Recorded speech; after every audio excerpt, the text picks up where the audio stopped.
Hello and welcome back to the coverage of what's known as the Mia case in Denmark. It's the murder of the young woman Mia Skadhauge Stevn. She was last seen at around 6 in the morning last February, picked up by a dark car after a night in the town, and her body was later found in a wooded area in at least 231 pieces. A 37-year-old man has been indicted in this case, and yesterday we heard his first part of his testimony about what happened. He has pled guilty to one count of indecent handling of the deceased.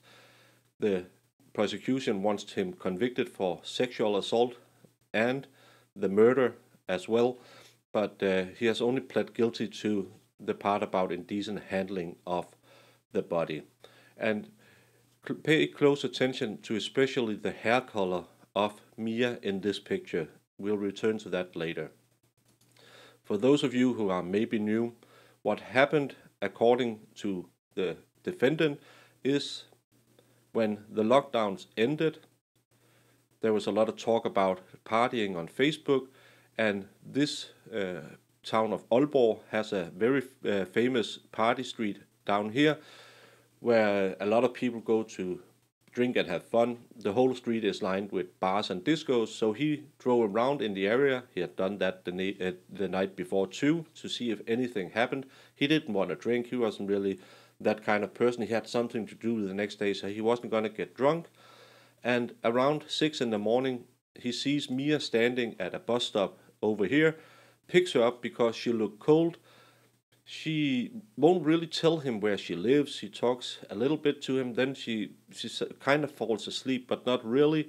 So they drive around the town, and he wakes up asking her, "Do you live here?" No, no, it's not here. And then they move on, and at some point they go north, and he's talking about them maybe going to McDonald's. She's not interested in that, but they drive north, and north of this part of town, there's a military base.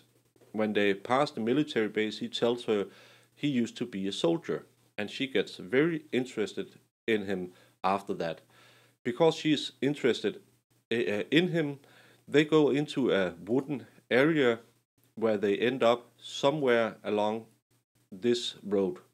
They had made two stops before ending up here, and during those stops, Mia had come on to him. At some point in their drive, she had given him a hand job, but now she wanted the real deal, according to the defendant. They step out of the car. She runs in among some trees with her purse around her neck, and she falls and snaps her neck in some odd angle. He's not close to her. He doesn't know what's happening, but she was very still after that. That was his explanation yesterday, and today we'll pick up from where we left up yesterday. In this area, he tries to get her into the car because he wants to drive her to the hospital. He's asked, "Why don't you call 911 or 112, as we call it in Denmark?" And he said, "Well, my phone was in my car." And they said, "Well, Mia's phone was right by her body. Why didn't you use that?" "No, because I tried to put in her PIN code, but it wouldn't register."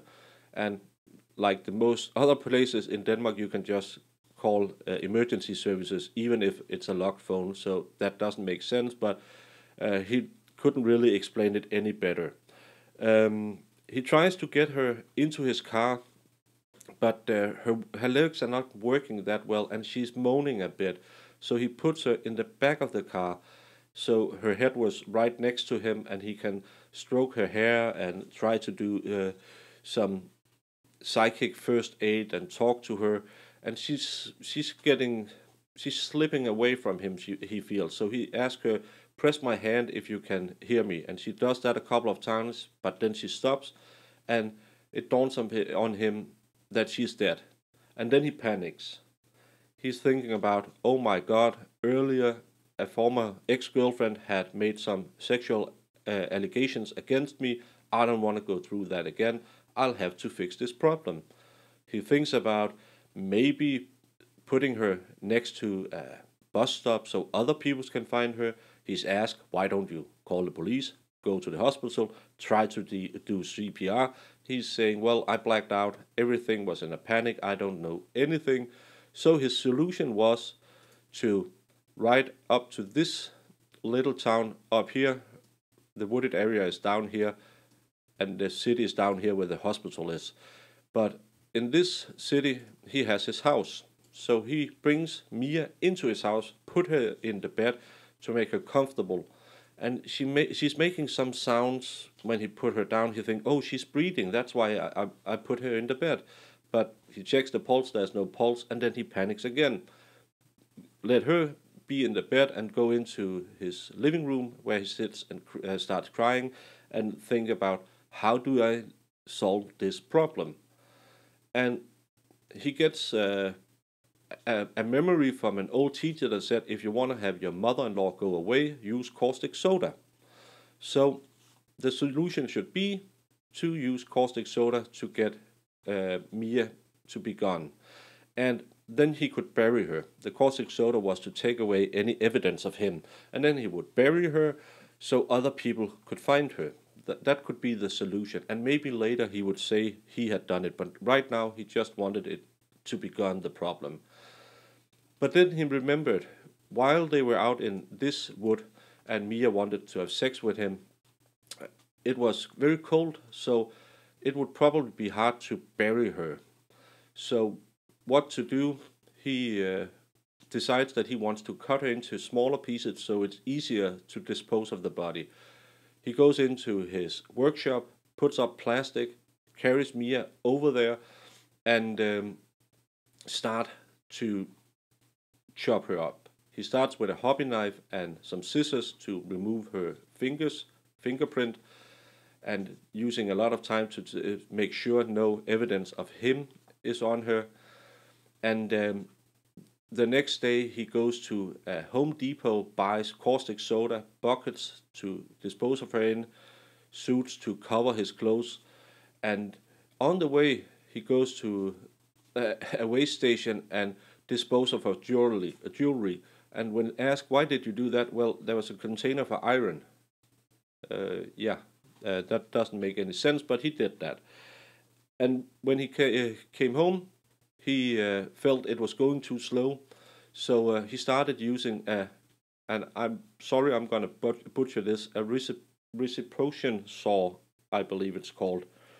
But he uses that to cut her in smaller pieces. And when asked again, why so small pieces? Well, I could just drill small holes in the ground and put her in those instead of digging a grave. They also goes back to asking him about things they found in the woods where the accident supposedly happened. There were those tassel band-aids we talked about yesterday, and they are asking, how did they go there? And he said, I don't know. She never took her top off. I don't know anything about it.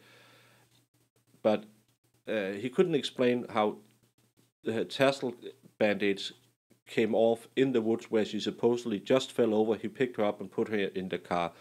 That was a bit of a weak explanation how things like that got there. So they asked, did you touch her? Did you peel them off? And he said, no, I didn't touch her. I never took her clothes off before in the house when I had to cut her up.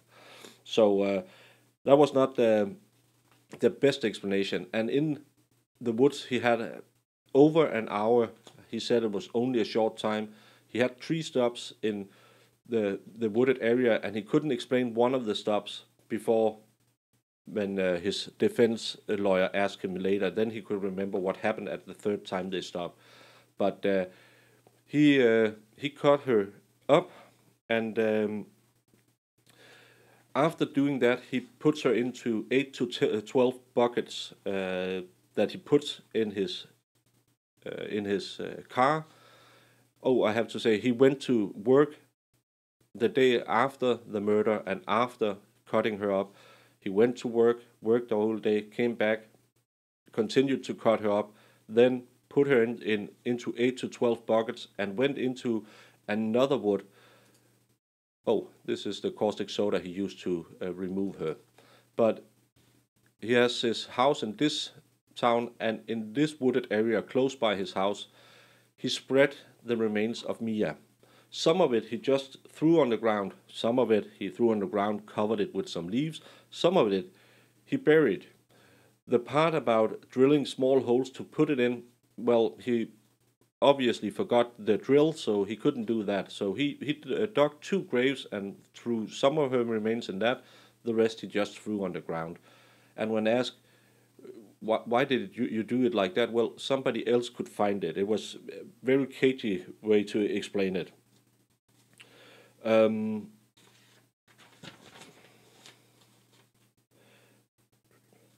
Afterwards, he burns the remaining, his clothes, her clothes, the tools he used to cut her up. And when he's asked about what do you think her family thought, why didn't you say anything? Don't you think they wanted to know? And he said, if I could do it over, I would do it over. But again, he panicked and he just wanted the problem to go away. So he cut Mia up and threw her in this wood. And when he was asked why he lied to the police when he was first arrested, he said, well, I don't know. And at the time, he didn't know that the police had all the GPS data. After he found out, he started cooperating with the police. And when they told him that we found body parts, he said, well, okay, let me show you your arrest. So he corroborated after finding out they had a lot of data on him. He was asked about his relationship with women. He didn't have any problem, according to him. He doesn't have any girlfriend. When his friends asked him about it, he said, as long as the hub is on the internet, I don't need a girlfriend. And the police found some Google searches, and that's when you have to remember how Mia looked in the picture. But the day before the murder, he had searched drunk girl, redhead, party girl on adult sites on the internet, and the police asked him about it. He had a proclivity for teen videos too, and he said, no, it's normal. If you went back some more years, you will see that I searched older women too. It's nothing special. But the day before, again, drunk girls, redheads, and party girls. And those 2 nights he was riding around close to town where people party. His defense lawyer asked a bit about what happened, and he kept repeating it was Mia who wanted to do the things she wanted to do. Mia gave me a hand job. Mia wanted to have sex, and when she broke her neck, I just panicked. I can't explain why I did it, and I can't explain why I didn't just call the police or call the emergency services. Maybe because he had this conviction earlier of an ex-girlfriend who made a sexual claim against him. He has been convicted earlier for tampering with the brakes of an ex-girl's car, we have to say. But he said he doesn't have problems with women's. And the third stop in the wood that he couldn't explain when the prosecution asked, that was the time when Mia gave him the handjob he could remember after talking to his lawyer. And again, the story told, it seems a bit far-fetched, but when the police have all your GPS data, it's hard to deny that you've been the places that you have been. Well, this was the end of the defendant's statements. Now we will have experts coming in telling us about what happened according to them, and we'll have to see if there's any clues that points to how she dies, because his explanation is her back got caught around her neck and the neck snapped. But when the police have a charge about decompressing the chest cavity, there's probably some evidence of something else happening. So we'll have to watch it, but I'll continue covering it, and I hope that you'll continue watching it. I'll thank you very much for watching so far, and I hope to see you another day.